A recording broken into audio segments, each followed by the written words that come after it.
Assalamualaikum warahmatullahi wabarakatuh. Bismillahirrahmanirrahim. Alhamdulillahi rabbil alamin. Wal 'aqibatu lil muttaqin wa la 'udwana illa 'alal zalimin. Asyhadu an la ilaha illallah wahdahu la syarika lah wa asyhadu anna Muhammadan abduhu wa rasuluh. Rabbi shrah li sadri wa yassir li amri wahlul 'uqdatam min lisani yafqahu qawli. Qala Rasulullah sallallahu alaihi wasallam: وَمَا اجْتَمَعَ قَوْمٌ فِي بَيْتٍ مِّن بُيُوتِ اللَّهِ يَتْلُونَ كِتَابَ اللَّهِ وَيَتَدَارَسُونَهُ بَيْنَهُمْ إِلَّا نَزَلَتْ عَلَيْهِمُ السَّكِينَةُ وَغَشِيَتْهُمُ الرَّحْمَةُ وَحَفَّتْهُمُ الْمَلَائِكَةُ صدق رسول الله صلى الله عليه وسلم.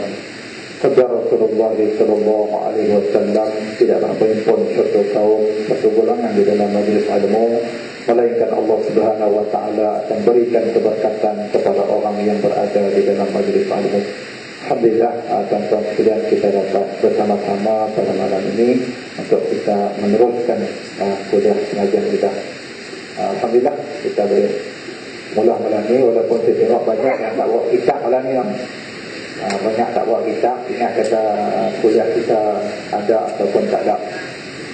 Tak ada masalah sebab kita tak nak tarawih malam ni. Tak ada tarawih apa? Raya haji tu, dia tahu buat haji di sana kan? Kita di sini tak nak masalah apa. Kerja kita takbir lepas apa? Lepas solat saja. Kuliah pengajian kita tetap jalan macam biasa, insyaAllah.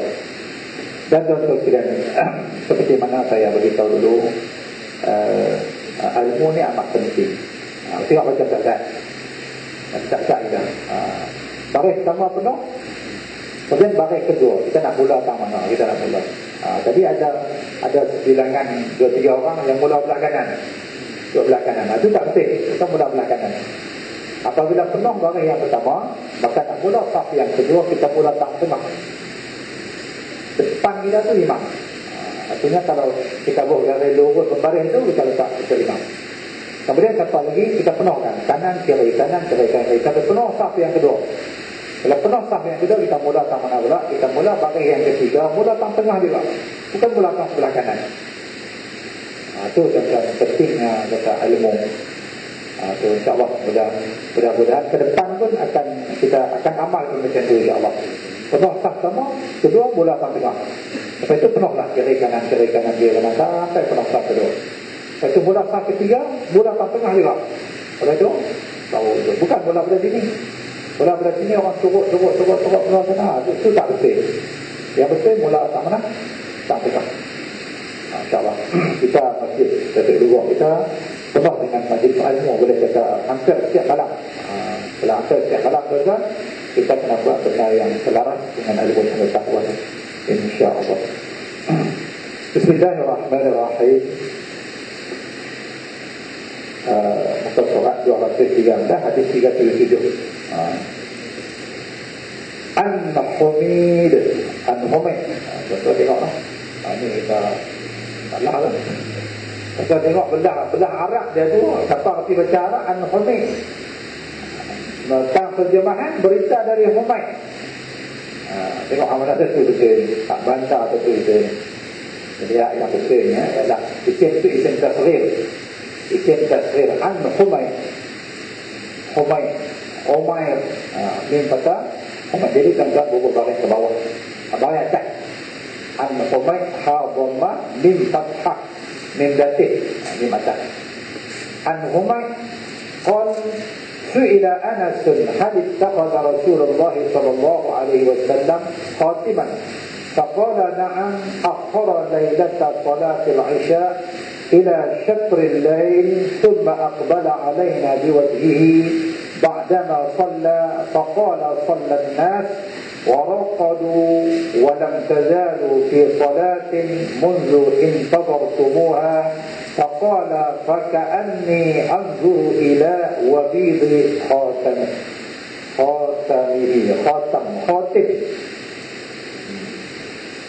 Khatib bukan khatam. Ila wabiti khatam. Kita tengok. Baris yang tak betul. Jadi kita tengok. Ini saya asal. Khatam ni singkit. Khatam ni singkit. Khatam ni penghabis segala Nabi. Jadi wabiti khatimi. penghabis kepada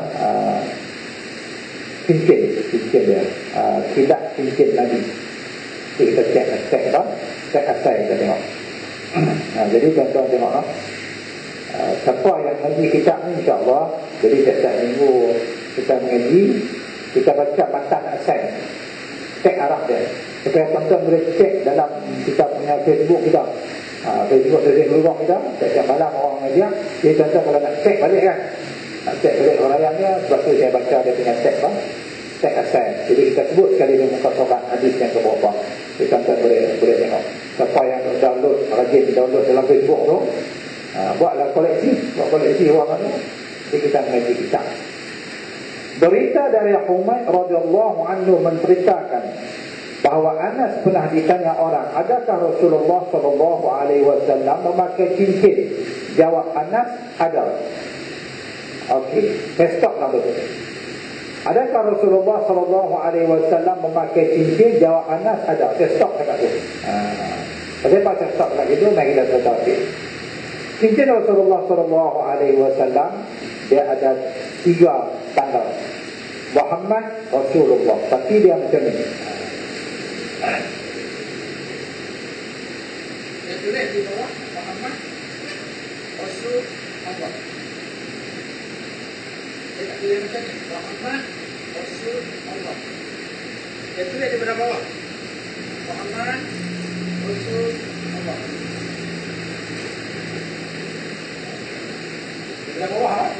Daripada bawah Muhammad Rasul, kemudian atas sekali Allah. Pada tanya kepada Nabi Muhammad sallallahu alaihi wasallam, kenapa tak tulis Muhammad atas, kemudian Rasul, kemudian Allah? Nabi kata, tidak selayaknya nama Allah duduk di bawah. Tidak selayaknya nama Allah duduk di bawah. Muhammad mengatasi Allah Ta'ala. Sebab tu Nabi tulis daripada bawah Muhammad Rasul Allah. Allah kata, sebab aku hamba, sebab tu kena duduk di bawah. Rasul, utusan, Allah duduk di mana? Di atas. Itu cara tulis. Okey. Kemudian Rasulullah pakai cincin di sebelah mana? Okey. Ini dia cincin. Kalau nak pakai, dia buat cara Islamik. Jangan pakai tangan. Ataupun pakai jam tangan belah ni. Ini tidak Islamik semua. Kita buat saya dapat pahala. Inilah cara kita pakai. Tadi dia kata, Ustaz kata cincin ni jam. Tak, nak abang jam Islamik dulu. Ini kafir. Ini kafir. Ini orang kafir. Kalau pakai baju belah kiri dulu, itu sunnah kafir. Pakai baju belah mana? Kanan dulu. Pakai kasut belah kiri dulu, sunnah mana? Sunnah kafir. Pakai kasut belah kanan dulu. Lah siapa pakai jam belah kiri, ubahlah. Ubahlah dia. Ubah belah kanan. Malam ni kita Islamikkan dia. Ubah belah kanan. Saya mula-mula dulu tuan-tuan nak abang pergi pelik lah. Mau tak pelik? Kita ada bisa pakai seumur hidup belah kiri. Lepas tu guru Syekh juga, jangan pakai jam belah kiri lah. Ini sunnah kafir ni dia kata. Sunnah kafir. Sunnah Rasulullah ialah belah mana? Belah kanan. Tak apa Syekh bukan ubah lepas ni. Lepas ni ubah. La ilaha ubah. Saya kata hang la lepas ni pakai dah. Ada tu. Tuan-tuan jadi biasalah.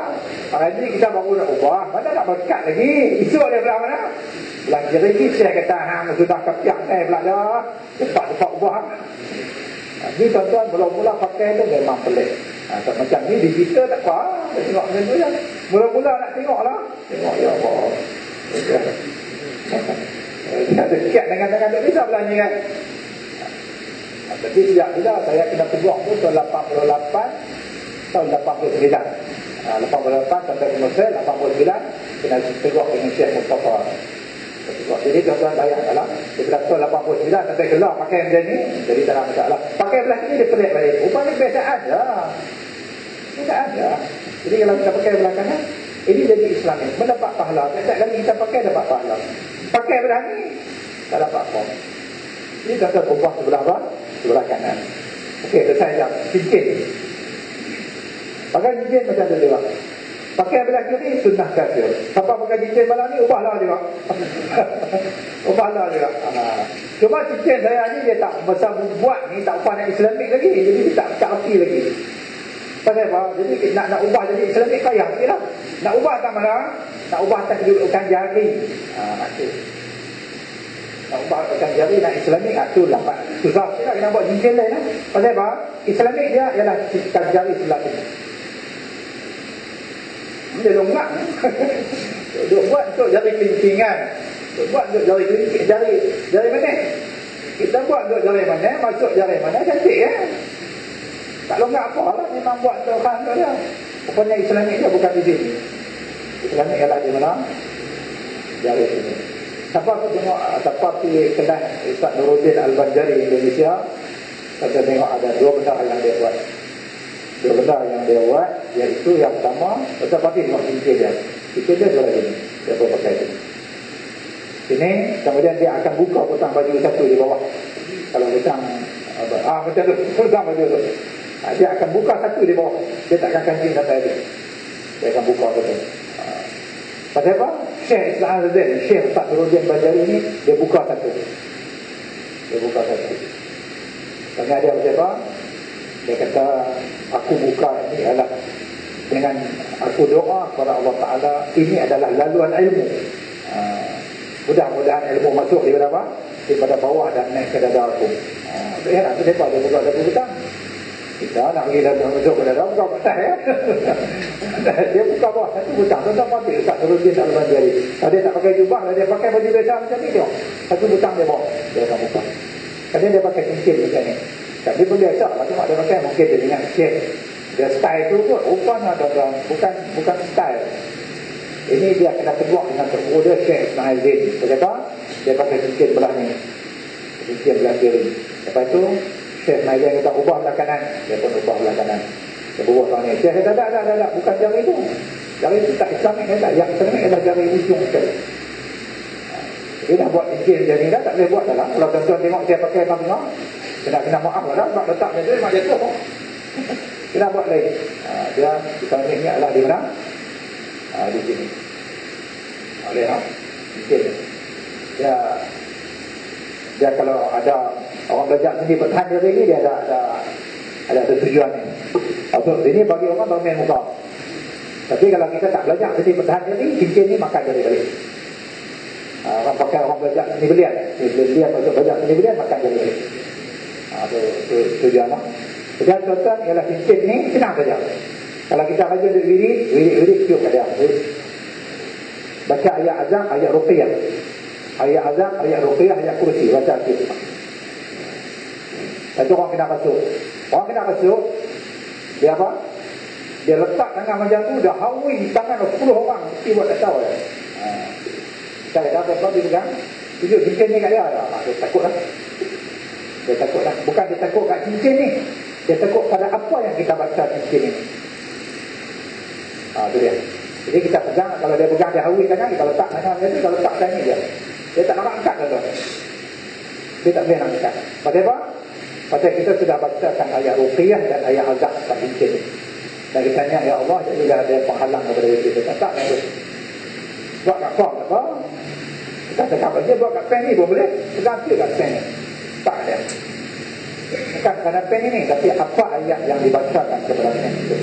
Jadi saya ulang balik, kalau siapa yang pakai cincin, dia ubah ke sebelah kanan. Kalau jari mana yang kiri, jari yang kiri ubah. Jari mana sebelah kanan. Ada soalan? Ini Islam yang kiamat. Boleh. Jam ni lama lah. Jam lama lah. Tak ni cincin, orang malam ni tak boleh nak buat apa. Pasal apa? Buat sini. Dia kalau pakai ini dia longgak. Jadi kalau tuan-tuan baru nak ikat lah, baru nak ikat baju cincin, ambil lah, ambil hubung, bagi dia ikat jari kelingking. Itu baru Islami dia. Okey, boleh nak? Okey. Bismillahirrahmanirrahim. Baru kita teruskan balik kita. Adakah Rasulullah SAW memakai cincin? Jawab Anas, ada. Jadi tuan-tuan ada soalan, adakah Rasulullah sentiasa pakai? Rasulullah kadang-kadang pakai, Rasulullah kadang-kadang buang.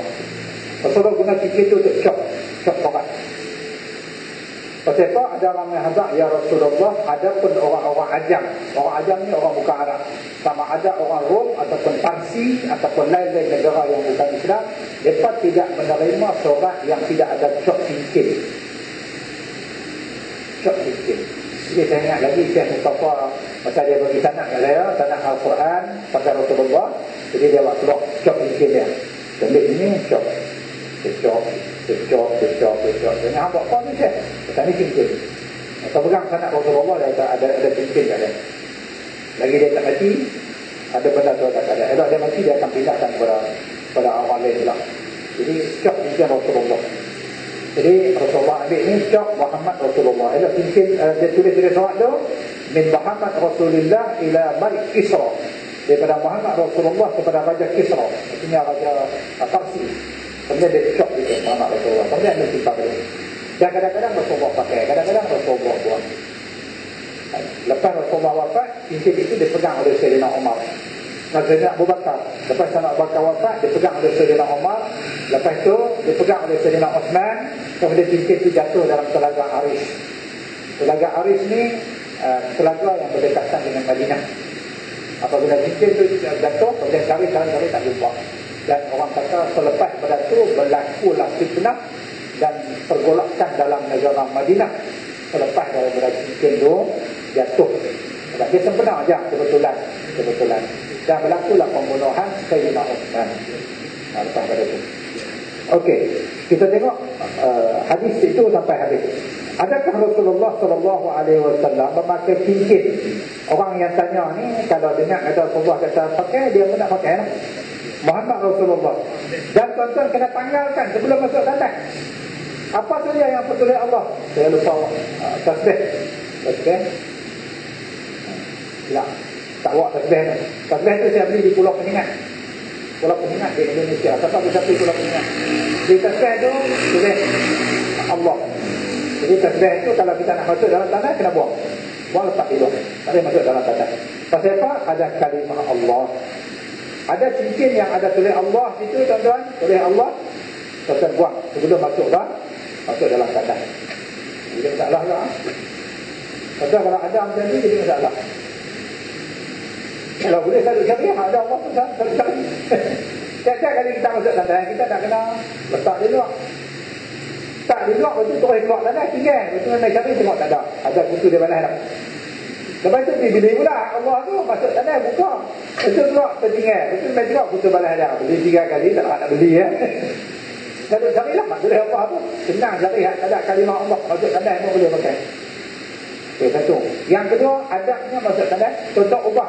Apa tun yang Bismillahirrahmanirrahim. Hak orang kolong. Tengah duduk dalam tandas punya bagus kan? Punya tandas kata Bismillahirrahmanirrahim. Handphone duduk dalam bukit. Ada orang saya siapa nak baca Quran dalam tandas tak ada. Ubah. Tun Bismillah Allah tu kita nak masuk tandas. Masuk tandas contoh kena 2-3 kali. Ubah tun. Tak ada tuan-tuan kita menggunakan kalimah Allah dalam. Saya ingat kita sembahyang di masjid di Luang Jaya. Pergi masuk tandas Luang Jaya, betul sebelah kan. Alhamdulillahirabbil alamin. Tandas sebelah itu. Dia bubuh tun bang. Tun ayat Quran. Dan jangan tengok buku. Jadi masalah. Jawab Anas ada pada suatu malam Rasulullah SAW menunda solat Isya hingga sampai tengah malam. Sampai tengah malam. Tengah malam tu lebih kurang dalam 12:30 malam. Contoh kena catat sikit. Buah nak panah ke kiri ke 12:30 malam. Lah ni faham lah. Nanti ni ada baca orang tak faham. Rasulullah tunda sampai tengah malam. Nak bagi tahu kata apa? Solat Isya pada waktu tengah malam itu adalah waktu yang paling afdal. Adapun kita sembahyang pada pukul 8 suku, waktu yang harus, waktu afdal 12:30 malam.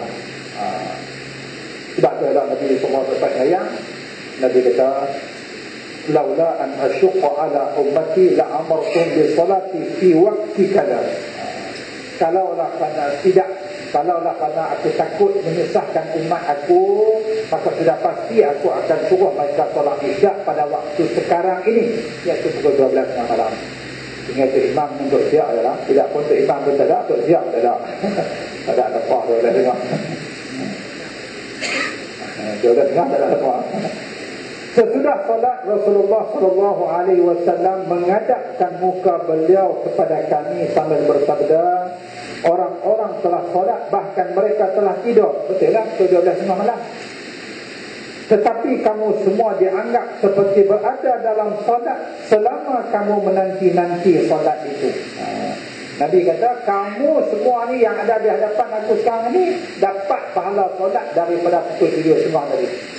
Ada apa? 7.30 lepas temu Nabi nak sembahyang dengan Nabi. Nabi tak sembahyang lagi. 8.30, 9.30, 10.30, 11.30, 12.30 baru Rasulullah keluar sembahyang. Allahu Akbar. Nabi kata daripada 7.30 sampai dah ni kamu dapat pahala seolah-olah dalam solat. Itu kelebihan dia. Macam kita lah. Kita tunggu sampai 8 suku, insyaAllah. Selama daripada waktu lah ni sampai 8 suku kita dianggap lah mendapat pahala seolah-olah berada dalam solat. Dengan syarat kena ada ayat semayang. Siapa ambil ayat semayang sebab dia ambil kemudian patah balik. Ambil ayat semayang balik. Kemudian Anas menambahkan seolah-olah tampak olehku kilat cincin Nabi ketika itu. Contoh tadi kita dah ruang kosong kan. Cincin Nabi dibuat daripada perak. Lingkaran dia tu daripada perak. Dan batu dia tu batu putih bercampur dengan sedikit warna hitam. Batu putih yang bercampur dengan warna hitam. Lingkarannya daripada apa? Daripada perak. Itu yang Rasulullah pernah buat cincin emas. Cincin dia emas, dia bilang Rasulullah pakai. Rasulullah pakai saja, para sahabat semua turut pakai. Nabi terus buka lempak pun cincin. Ada apa? Nabi kata, adapun emas diharamkan kepada lelaki daripada umat untuk memakai. Jadi masa tu tak tahu hukum lagi. Jadi Nabi saja pakai, sahabat pakai, Nabi tengok sahabat pakai, Nabi membuang. Nabi kata haram bagi lelaki pakai cincin emas. Jadi cincin Rasulullah buat daripada perak. Dan tuan-tuan, kalau tuan-tuan baru nak buat cincin, jangan buat susah. Kalau baru nak buat lah, kalau ada buat lah tu dia firah. Jangan nak buang apa-apa.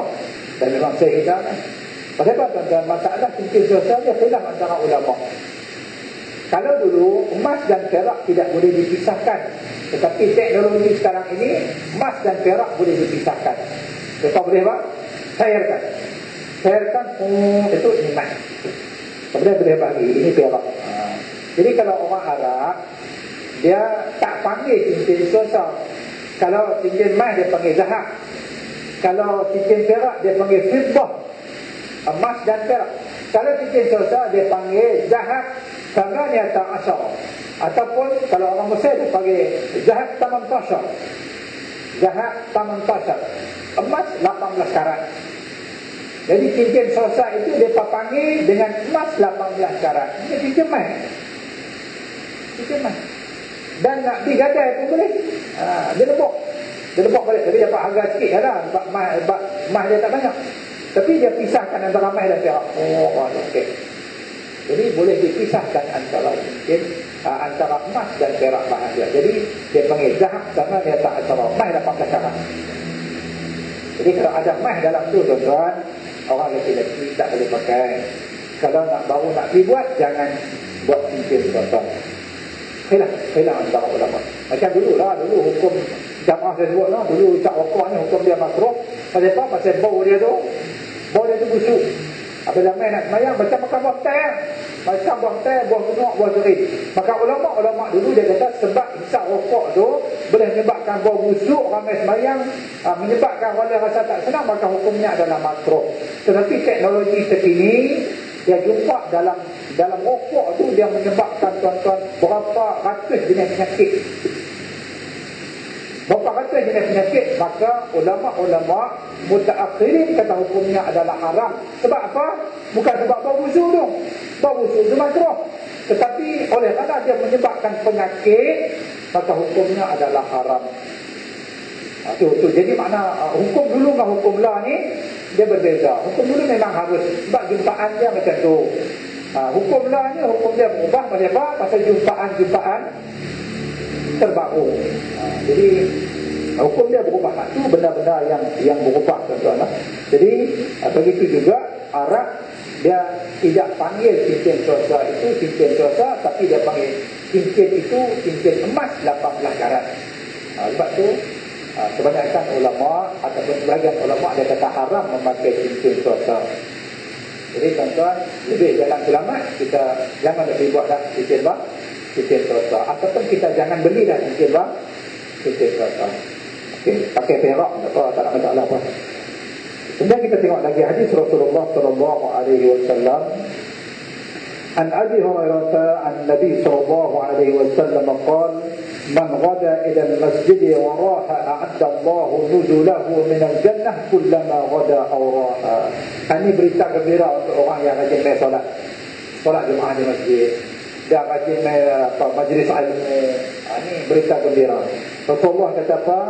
Berita dari Abu Hurairah radhiyallahu anhu dari Nabi sallallahu alaihi wasallam, sabda beliau, siapa yang segera pergi ke masjid pagi atau petang, niscaya disediakan Allah tempat baginya di syurga setiap dia pergi pagi atau petang. Jadi tuan-tuan, saya harap ini menjadi motivasi kepada kita sebagai orang awam untuk sentiasa mai sembahyang Jumaat di masjid dan untuk kita sentiasa hadir ke majlis ilmu. Dan harap dia menjadi motivasi kepada Tok Siap apabila dia telah meletak jawatan. Dan menjadi motivasi kepada Tok Bilal apabila dia telah meletak jawatan. Dan menjadi motivasi kepada imam apabila dia telah meletak jawatan. Itu kena ingat. Niat tu kerana Allah Ta'ala. Niat tu kerana Allah Ta'ala. Orang tanya hamil masjid, dia faham kan jadi Tok Siap dah kan? Aku pergi masjid kan kerana ada Tok Siap. Aku pergi masjid kerana hadis ni. Hadis Nabi kata siapa pergi ke masjid pagi atau petang, Allah Ta'ala akan sediakan tempat baginya di syurga setiap dia pergi pagi atau petang. Itu jadi motivasi kita. Jangan kata saya faham pergi masjid, boleh takkan aku tak pergi untuk imam. Dia orang kata apa pula aku tak pergi. Dah. Saya faham tak pergi masjid. Aku tak di bidayah tau tak? Tak pergi, aku tak di bidayah, aku tak jawatan lah. Oh, hang pergi masjid, tu orang bidayah lah. Jadi tuan-tuan berusaha kan. Orang awam mai kerana solat Jumaat kerana Allah Ta'ala. Bila Tok Siap mai kerana Allah Ta'ala. Imam mai pun kerana apa? Kerana Allah Ta'ala. Sebab tu apabila kita telah meletak jawatan tu, orang tengok muka kita, masih ada lagi di masjid. Saya bukan tak jadi tak bila kan? Tak jadi dah. Tapi duk main juga no? Alhamdulillah lah duk main. Pasal apa tuan-tuan? Sebab kita ngaji. Kita orang mengaji. Nawaitu kita tu kerana Allah Subhanahu Wa Taala, bukan kerana lain. Tak ada sangkut pot dengan Allah ni. Artinya kena jaga. Niat tu kerana Allah Taala kena jaga tu. Orang awam kena jaga niat, Tok Bilal kena jaga niat, Tok Siap kena jaga niat, imam pun kena jaga niat. Niat saya, kalau tidak dapat tu kan? Dapat tu kan? Maksudnya siapa pergi haji? Aku member-member kali dengan aku semua lepas mereka ada nama haji. Aku seorang yang tak ada. Okey. Kan? Ada orang saya pada rahsia sama hati. Ada orang ni. Ada betul orang ada tak cikgu pergi haji tu ni. Ada tak kena dia ada tak. Saya malu orang panggil dalam majlis nak lain tu Haji Rosdan, Haji Bahma tu. Mai saya kepada Encik Ramli, padahal dia kau buat sembahyang dia. Bagi dia tak boleh jadi kena pirak dia tak. Kerana apa nak title haji di depan dia? Kita astagfirullah. Jadi itu tuan-tuan adalah kenapa? Anda tak ngaji. Tak ngaji. Apabila orang ngaji dia takkan cakap macam tu. Siapa haji tu ni? Alhamdulillah Allah Ta'ala jemput dia ni. Rezeki saya memang dia nak bila mana tapi tak ada abual lagi. Alhamdulillah tu sendiri. Ni tak. Kenapa? Orang panggil lah balik. Nama dia semua haji-haji. Aku hijik lah. Macam putih kepala orang dia lah. Putih kepala tak ada. Jadi kena ilmu tu kena apa? Ilmu kena ada. Baru dia buat tu selaras dengan syariat. Tak buat betul. Kita main ke masjid, dia Allah Ta'ala akan sediakan tempat baginya di syurga setiap dia pergi pagi ataupun petang. Dan Allah Ta'ala tunjuk kepada tuan-tuan abang bagi Allah Ta'ala tunjuk. Ada seorang kawan saya tu duduk di kulit belah Naga Didik. Belah Naga Didik. Padang Serai. Belah Naga Didik lah, kita dekat ke Padang Serai lah. Betul di belah kanan right. Di padang sang terbit light tu kita masuk mana? Belah kanan tu. Dia kata orang tua tu aja main sembahyang. Dia bukan tok imam, dia bukan tok bilal, dia bukan tok siap, dia main sembahyang. Tak. Saya ni pun bukan selalu pergi masjid, tapi saya pergi juga lah. Dalam seminggu tu insya-Allah saya akan ada alam saya. Elok dia mati ni nak bak bagi. Ya Allah, orang main kami tak kena. Ramai semayang, ramai. Tanya orang kat desa urus bak mayat tu, orang panggil dia. Dia tak ada, saya tak panggil dia. Kok ni main pada mana orang tu? Tu, tuan-tuan Allah Ta'ala muliakan dia di dunia lagi. Tapi saya tahu orang tuan ni rajin main-main di mahal masjid. Rajin main-main di mahal masjid, rajin muka dia mesti ada. Tuan-tuan, kemuliaan Allah Ta'ala dah tunjuk di dunia sebelum di akhirat. Jadi harap ini menjadi motivasi kepada kita. Kita main masjid kerana Allah Subhanahu Wa Ta'ala. Yang kita bagi syurga tu motivasi berada. Rabi' Adawiyah dia tak mau tu. Ya Allah, kalau hang nak bagi syurga, bagi pada orang mukmin. Kalau hang nak bagi neraka, bagi pada orang kafir. Aku tak mau syurga, aku tak mau neraka. Aku mau hang semata-mata. Itu tahap apa? Tahap tinggi ya. Tahap tinggi. Itu kalau anak kita menjadikan Allah, itu anak boleh sayang ni. Ni ayah nak pergi London ni. Hang nak apa? Hang nak apa? Tanya anak sulung kata, ayah buat balik kata ni. Anak ada buat ni. Tu ayah bawa tablet dengan lupa. Ni pula ayah bawa iPad tu. Ni pula ayah dia bawa game tu. Saya dia seorang anak perempuan tu. Cik nak apa? Tak raya apa? Cik tak mau apa? Cik mau ayah selamat pergi, selamat balik. Ronok kalau ayah pergi, kemudian ayah balik selamat. Pasal ronok sangat dah. Ayah tak bagi tahu apa. Ini anak boleh sayang kali. Dia kontrolkan apa? Mata-mata kita. Rabi' Adawiyah cinta dia kepada Allah Ta'ala itu. Aku nak hang kau ya Allah. Aku tak mau hak dia. Okey, boleh lah. Kita balik rumah anak nakal lah. Balang-balang bagi duit raya. Bagi duit raya, belah raya. Bukan dia nak kat kita, dia nak duit raya tu. Tu tahu cinta dia kat kita, dia sayang kat kita. Okey, hadis 379. Berita dari Malik bin Buhainah radhiyallahu anhu mengatakan bahawa Rasulullah sallallahu alaihi wasallam pernah melihat seorang laki-laki solat 2 rakaat sesudah qamat. Ketika Rasulullah sallallahu alaihi wasallam telah selesai solat dan orang banyak memandang heran kepada orang itu, maka Rasulullah bersabda subuh 4 kali. Nabi kata as-subuh. Tuan-tuan tengok ini tuan-tuan dah tengok terjemahan juga tau. Ada orang saya baca kat saya, dia kata Ustaz, saya baca betul tak?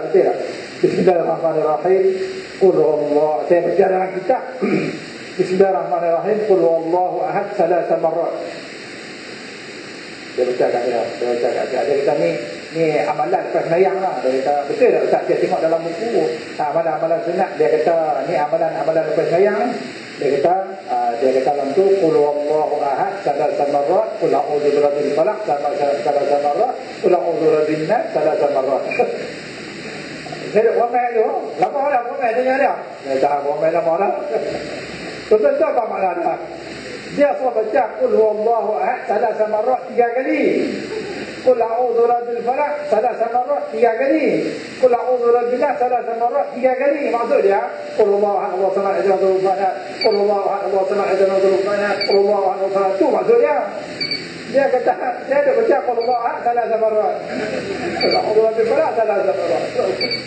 Tu orang yang tak faham Arab macam ni. As-subuh arba'an. Tapi maksud dia belah kanan tu. Last kali ayat tu. As-subuh arba'an. Maksudnya subuh 4 kali. Nabi kata as-subuh. Itu maksudnya.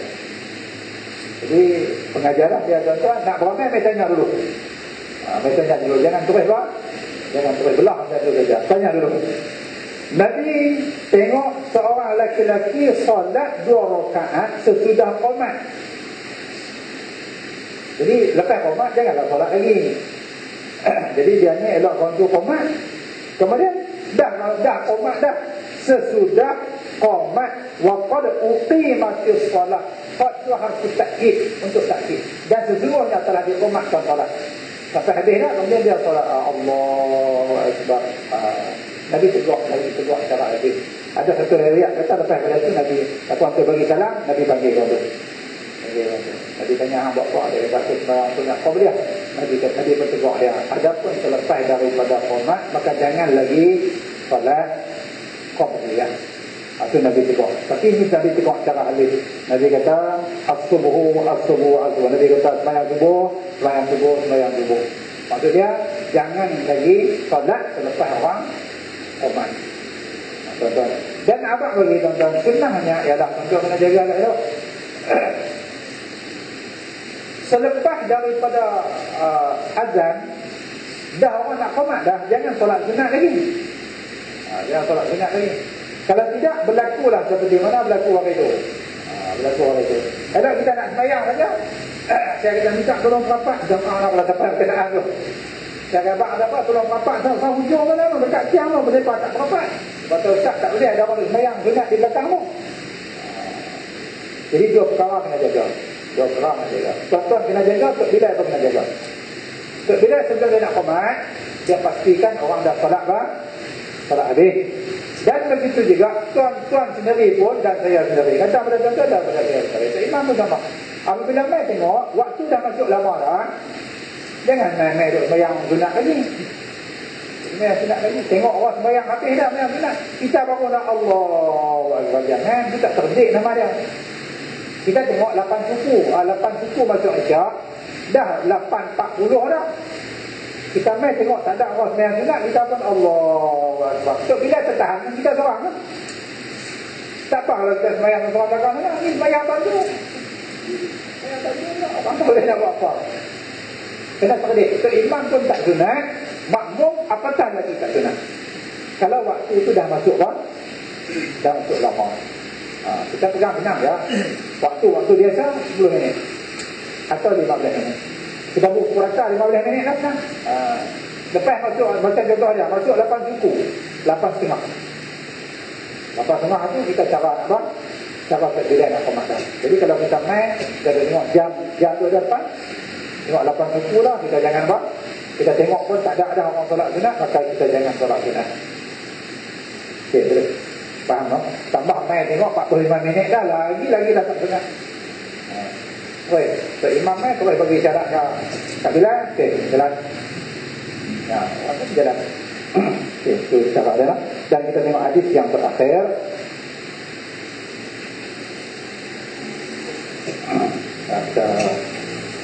Habis nak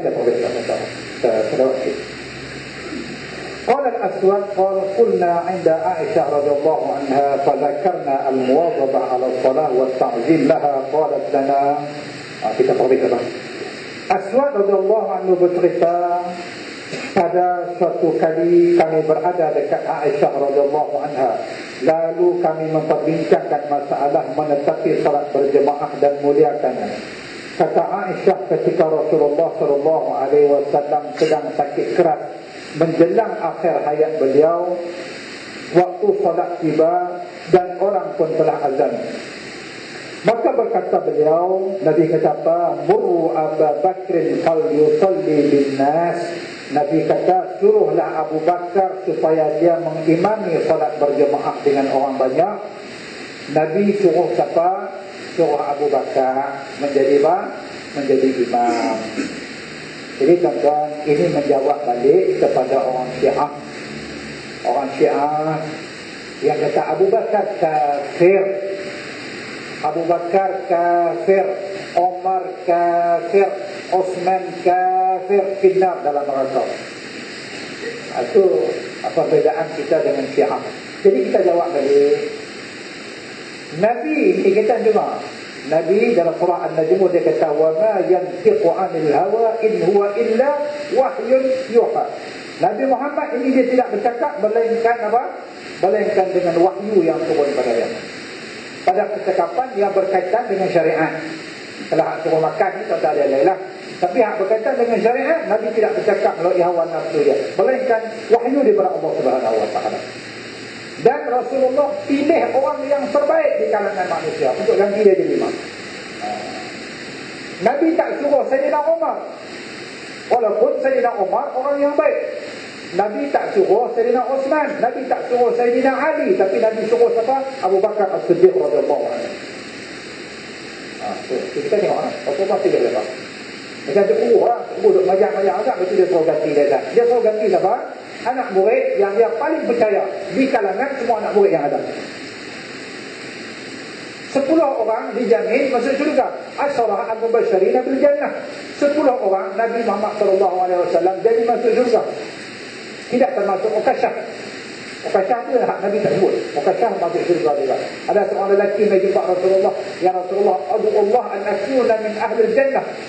Nabi kata, "A'inni ana ala nafsika bi kasratil sujud." Hak tu tak masuk.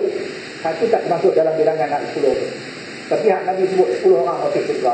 Antaranya Talha bin Ubaidillah, antaranya lagi Sa'ad bin Abi Waqqas, siapa lagi Abdurrahman bin Auf. Tapi Nabi tak tunjuk apa-apa ni. Nabi suruh Abu Bakar As-Siddiq yang menjadi imam. Itu yang menjawab balik kepada orang Syiah yang kata Abu Bakar kafir. Jadi kita kata takkan Nabi nak suruh orang kafir jadi imam. Dia kata tak, Abu Bakar ni dia derhaka lepas Nabi mati. Lepas Nabi mati, masa Nabi hidup dia macam okey lagi. Tapi lepas Nabi mati, Nabi derhaka. Abu Bakar derhaka pada Rasulullah. Lepas ingat Nabi ni siapa? Nabi dia tahu benda yang akan berlaku di depan. Nabi kata kalau umur kamu panjang, dia kata para sahabat, kamu pasti akan melihat satu ketika besi terbang di udara. Betul dah kata orang. Kemudian Nabi urut kepada Sayyidina Hasan. Saya tahu, wahai Sayyidina Hasan, kamu akan membaikkan, kamu akan mendamaikan antara dua golongan orang Islam yang berkelahi. Tu benda depan. Semua dah tahu dah. Dan Nabi kata di akhir zaman nanti lelaki akan 50 dan seorang perempuan. Dah tak sampai lagi tu kan? Tak sampai lagi. Nabi kata di akhir zaman bilangan bandingan dia lelaki perempuan 50, lelaki seorang. Itulah apa atas bilangan dia. Pupuk saya macam doktor, bahkan sampai budak-budak tu. Dia kata dah ni kalau keluar saja perempuan, keluar saja perempuan, keluar saja perempuan. Kalau lelaki tu dia pakai pergi tengok. Tak sampai lagi doktor bilangan 51. Tak sampai lagi. Tapi Nabi kata nanti dia akan zaman perempuan 50, lelaki 1. Perempuan 100, lelaki 2. Tak sampai lagi. Tu nanti habaq benda yang akan berlaku nanti. Jadi makna dia Abu Bakar ni Rasulullah dah tahu apa yang tahu. Bahasanya sebagai isyarat aku berlatih dia sebagai pemimpin. Rasulullah suruh Abu Bakar. Tapi orang Syiah kata Abu Bakar kafir. Kita jawab balik, takkan Nabi nak tunjuk pada orang kafir untuk menjadi imam? Tu kita antara Syiah kita dengan Syiah kita tak boleh beda. Bila kini mereka takfir sahabat, mengkafirkan sahabat. Nabi kata suruhlah Abu Bakar supaya dia mengimami solat berjemaah dengan orang banyak. Maka dijawab orang tu siapa? Dengan Aisyah. Siapa berani langgar perintah Nabi? Aisyah adalah bini dia. Siapa ada langgar perintah kita? Bini kita. Bini kita. Ada langgar perintah kita ni siapa? Bini kita. Anak-anak kita mana boleh langgar perintah kita? Bini kita. Allah Akbar tu berubah 2 hari ya pun. Ya ada. Duk konten kita dia. Kan? Kita duk kata kat anak, apa ni tak sembahyang Tuhan marah. Dia lagi dia visit pelan-pelan. Abang tu baru 2 hari ya. Bayang. Belum ni tak bayang pun. Duk ingat sikit dengan duk pegang tu. Tepat konten ini kita. Maka Aisyah kata, Abu Bakar seorang yang penyedih hati. Maksudnya selalu teriak. Dia baca Quran dia teriak. Dia tak boleh. Kalaulah dia yang menggantikan anda, dia tidak akan sanggup solat menjadi imam bagi orang banyak. Dia tahu dia baca teriak. Bismillahirrahmanirrahim. Alhamdulillah. Saya mahu tadi tidak nak habis. Tidak nak habis. Betul. Rasulullah mengulangi perintahnya sampai 3 kali. Tetapi orang itu, siapa orang itu? Aisyah mengulangi jawabnya pula hingga 3 kali. Kita suruh Abu Bakar jadi imam. Kita Rasulullah tak boleh. Dia teriak. Kalau dia baca Quran dia teriak. Tak boleh orang dia tak boleh nak bayang pun. Abu Bakarnya Rasulullah kata suruh Abu Bakar jadi imam. Ya Rasulullah, tak boleh. Sina Abu Bakar ni dia baca teriak. Rasulullah suruh lagi. Suruh Abu Bakar. Aku dah kata ya Rasulullah, Sina Abu Bakar ni dia teriak. Kalau dia jadi imam lagi, orang tak boleh nak bayang pun. Dia baca teriak tu. Nabi ingat, Nabi kata belampau kan. Nabi marah. Nabi mula main marah dah. Akhirnya Rasulullah bersabda, kamu semua wanita sahabat-sahabat Yusuf. Suruh Nabi kata, kamu ni memang sahabat-sahabat wanita-wanita di zaman Nabi Yusuf. Apa maksud dia, tuan-tuan? Tuan-tuan, kita buka surah Yusuf. Alif Lam Ra. Kita buka surah Yusuf tadi ya. وقال نسوة في المدينة امرأة العزيز تراود فتاها عن نفسه قد شغفها حبا. Sampai habis. Baca surah Yusuf. Apa percaya Zulaikha menggoda Nabi Yusuf alaihissalam. Lepas itu orang kata kat dia, apa ni awak yang teruk sangat lebih berani goda Nabi Yusuf, padahal Nabi Yusuf tu budak, dia tu majikan.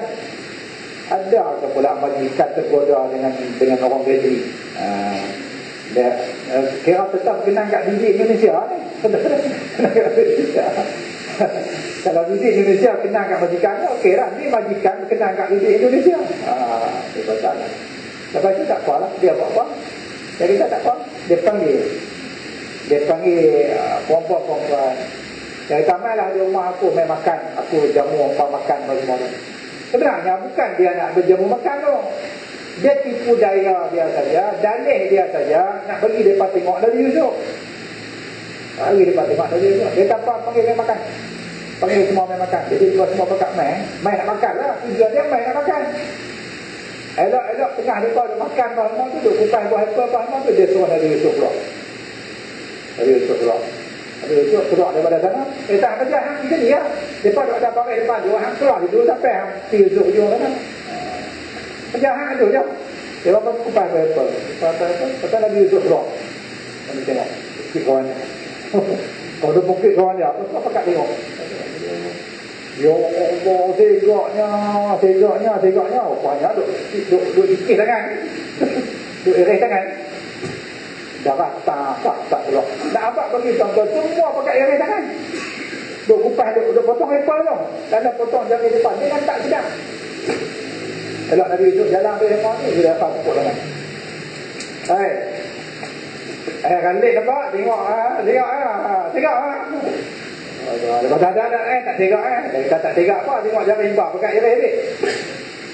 Darah keluar tak iris. Zulaikha kata, tu hampa baru tengok berapa seking. Aku tengok tiap hari. Hampa tengok sat je dah iris apa? Dah iris tangan dah. Hampa kalau tengok tiap hari iris habis jari kaki tangan habis. Nabi kata, tipu daya kamu itu seperti mana tipu daya Zulaikha zaman Nabi Yusuf. Nabi marah lah ni. Macam kita lah, macam kita duk marah dengan orang ada kan. Orang anak kita, anak sulung tu, kita harap dia jadi baik, dia ngaji rahmah tu, betul tak ngaji? Tak ngaji rahmah tu, buat jahat rahmah, lalu kita cakapkan polis. Lepas tu anak hak nombor 2, kita suruh ngaji. Dia dah tuang rahmah tu. Sekali nak jadi macam abang hak ni. Kita samakan dia kan. Ini nak jadi nak suruh panggil abang hamba, panggil tak elok kan. Maka Rasulullah kata macam tu, aku suruh hamba panggil Sayyidina Abu Bakar jadi imam. Dia hamba dalih macam-macam. Nabi apa? Nabi marah. Bila Nabi marah, dia kata tak dia nak kata apa. Sampai Rasulullah turun 3 kali. Rasulullah tak mau balik, nak Abu Bakar juga. Lalai Abu Bakar pun datang. Dan tuan-tuan, ada lagi riwayat lain, Sayyidina Abu Bakar suruh Sayyidina Umar. Suruh Sayyidina Umar yang jadi imam. Wahai Aisyah dan Nabi kata itu, dia berpihak kat Sayyidina Abu Bakar. Ya Abu Bakar, suruh kau jadi imam. Suruh Sayyidina Abu Bakar, suruh Sayyidina Umar. Dia nak suruh macam mana? Dia tahan pihak kat Aisyah. Apa nak dia? Suruh, kalau hantar boleh hantar, suruh hantar abang kat Sayyidina Umar. Kemudian, kira abang kat Sayyidina Umar. Wahai Sayyidina Umar, ni aku Rasulullah suruh aku jadi imam. Lepas tu aku minta hang tolong ganti boleh tak? Sayyidina Umar tu, mana boleh? Nabi suruh hang. Mana aku boleh ganti? Dia suruh hang. Lepas tu dia pun ganti Rasulullah. Ya Rasulullah, apa kata kalau suruh Sayyidina Umar ganti? Suruh Abu Bakar juga jadi imam. Bos kata apa itu, tak boleh kata apa. Bos nak kerja tu juga. Nak abang apa tuan? Nak abang kata Sayyidina Abu Bakar lebih mulia lagi daripada Sayyidina Umar pada pandangan Rasulullah SAW. Memang betul ya. Nabi hijrah pergi ke Madinah, siapa yang turut? Sayyidina Abu Bakar. Sayyidina Abu Bakar. Dan Sayyidina Umar baru masuk Islam saja. Sayyidina Abu Bakar dah masuk Islam dahulu daripada Sayyidina Umar. Lalu tak boleh nak buat apa dah, Abu Bakar pun datang dan dia solat menjadi imam bagi orang banyak. Ketika Nabi merasa agak ringan penyakitnya, beliau datang ke masjid dengan dipapah oleh dua orang, Abbas dan Ali. Dua-dua ni adik-adik Rasulullah. Abbas bin Abdul Muttalib, Ali bin Abu Talib. Abbas bin Abdul Muttalib artinya dia pak menakan kepada Rasulullah SAW. Abbas bin Abdul Muttalib, Ali bin Abu Talib artinya sepupu Rasulullah. Hak seorang pak menakan, hak seorang sepupu. Jadi adik-adik Rasulullah SAW. Seolah-olah masih kelihatan olehku bagaimana Nabi menghela kakinya kerana sakit. Dia kata, tuan-tuan, saya stop sikit. Abbas dan Ali ini adalah adik-beradik Rasulullah SAW. Orang Syiah dia kira ni ya. Dia kira adik-beradik Nabi ya. Adik-beradik Nabi ya. Dia kata kita kena muliakan Abbas sebab Abbas itu adik-beradik Nabi. Kita kena muliakan Sayyidina Ali kerana adik-adik Sayyidina Ali ni adik-beradik Nabi. Ahlul Bait. Memang siapa kata kami musuh dengan Nabi? Siapa kata kami musuh dengan adik-beradik Nabi? Tak. Yang kami tak setuju apa mengkafirkan sahabat lain. Hampa memuliakan ahli bait Rasulullah tapi hampa kafir sahabat lain. Hampa kata kita kena muliakan Sayyidina Abbas dan Sayyidina Ali. Ya, kami setuju. Tapi yang kami tak setuju, hampa mengkafirkan Sayyidina Umar dan mengkafirkan Sayyidina Abu Bakar. Itu yang kami tak ada yang kali. Itu perbezaan kita dengan apa? Dengan Syiah. Seolah-olah masih kelihatan olehku bagaimana Nabi menghela kakinya kerana sakit. Nabi sakit. Dan Abu Bakar hendak undur ke belakang. Tetapi diisyaratkan oleh Nabi kepadanya supaya dia tetap di tempat dia. Nabi suruh orang tetap di tempat dia. Kalau dia tahu kata Nabi, ada riwayat nanti kata orang tepuk tangan. Ini siapa kita beritahu dia? Orang tepuk tangan. Orang betul.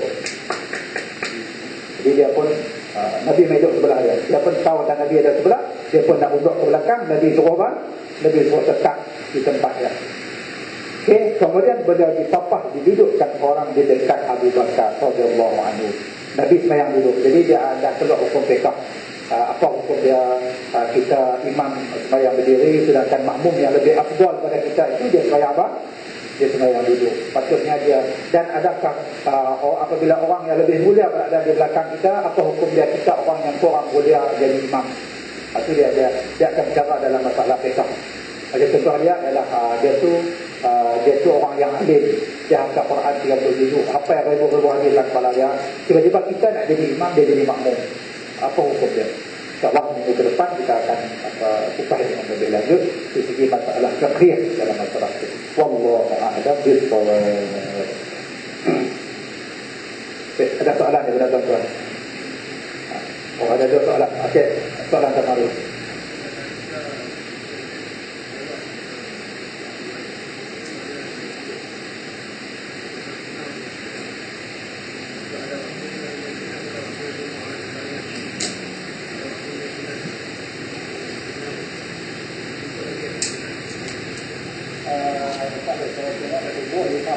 Sampai 6.5 lah. Itu lama lah tu. 6.5 tak sunat lah. Kalau lewat sangat tuan-tuan tidak sunat lagi kita semayang apa? Semayang qabliyah. Maksud dia kecuali kita semayang di rumah. Di rumah tak ada lain. Sebab kalau kita nak semayang masih ada apa? Masih ada waktu lagi. Tapi kalau di sini tak sunat lah. Tak sunat.